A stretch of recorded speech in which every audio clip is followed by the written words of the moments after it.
All right, let's jump right in. We're going to explore one of the great contradictions in all of music. It's this strange case of Gustav Mahler and two symphonies he wrote, almost back to back, that just could not be more different. Mahler's closest friend, a guy named Bruno Walter, he really put it perfectly.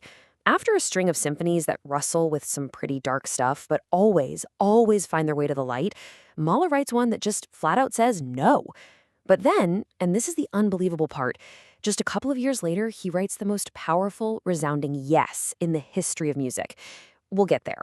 But first, we have to understand that no. And that's really the core riddle we're looking at here.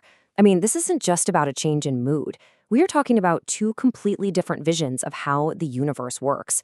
So how on earth did the same person contain both of these worlds? Let's dig in. So let's start with the darkness. The first world we're going to step into is Mahler's Sixth Symphony, a piece so intense and so relentless that it got a nickname, the Tragic. Now just look at this timeline for a second. In 1902, Mahler gets married, he has his first daughter.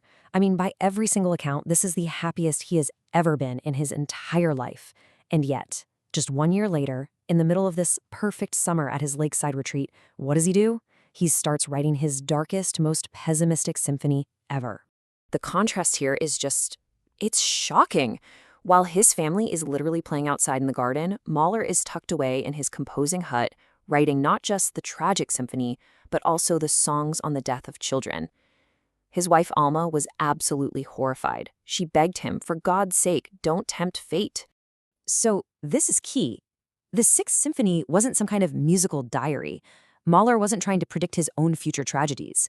He was acting more like a doctor, diagnosing the logic of the modern world. This idea of a world where these huge systems just run on their own momentum, completely indifferent to what we want or what we hope for. And the symphony, it basically poses three riddles about what it means to live in this new world, forcing us to look at the nature of this new kind of tragedy. So let's break these down. First, the hero's effort doesn't save the day. In this world, it actually makes the collapse happen faster. Second, love is allowed to exist, sure, but in the end, it's completely powerless to change a thing. And finally, the music's own perfect, rigid order doesn't contain the chaos. It actually creates the final catastrophe. And the result is just devastating. I mean, after almost 90 minutes of this relentless struggle, the symphony just collapses. It's the only symphony he ever wrote that ends in total, absolute darkness. A final, unsparing no. But then, just 2 years later, Mahler composes his Eighth Symphony, and it is like we have just stepped through a portal into a completely different universe. This one number, says it all.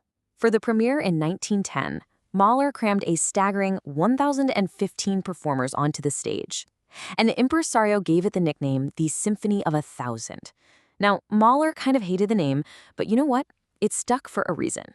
This wasn't a private struggle. This was a massive public declaration. And listen to how Mahler himself described it. He said, try to imagine the whole universe beginning to ring and resound. He wasn't just writing music anymore. He was trying to capture the sound of the cosmos itself, a vision of pure universal harmony that is the absolute polar opposite of the sixth cold, grinding machine. And right at the heart of this cosmic vision is a single, powerful idea that is a direct answer to all the despair of the Sixth Symphony.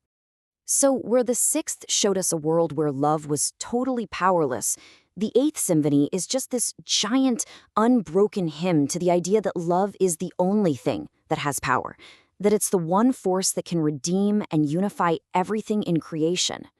And to make this argument, he does something just incredible. He fuses a 1,000-year-old Christian hymn with the final scene from Goethe's Faust, where a human soul is redeemed and pulled upward by love. So you have sacred and secular, ancient and modern, all brought together to make one single point. He's saying this power, this love, it's not limited to one religion or one era. It's a universal cosmic force. And unlike the confused reactions a lot of his other works got, the premiere of the Eighth was the single greatest triumph of Mahler's entire life.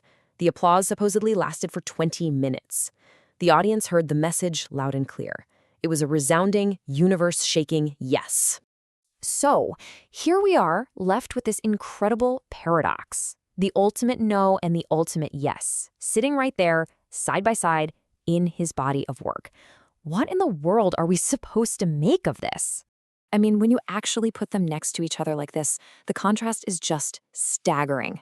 Everything is a perfect opposite. The conclusion, the scope, the core idea. Even the musical keys themselves are opposites. The sixth ends in that dark, tragic A minor, and the eighth explodes in the bright, triumphant key of E flat major. Which forces us to ask the big question, which one is the real Mahler? Which one did he really believe? Was he the prophet of tragedy who saw the inhuman machine of the modern world? Or was he the apostle of hope who believed in a universe redeemed by love? And the answer is yes, he was both. The genius of Mahler is that he completely refused to choose. His music isn't about finding one single, simple answer. It's about containing multitudes. It's about reflecting the fragmented, contradictory world that he saw coming into being. So what he's doing is he's forcing us to hold both of these ideas in our minds at the same time. He's saying the world of the Sixth Symphony, that relentless, grinding, uncaring system, that's real. And the world of the Eighth Symphony, that ecstatic vision of cosmic love, that is also real. So what's the crucial takeaway from all this?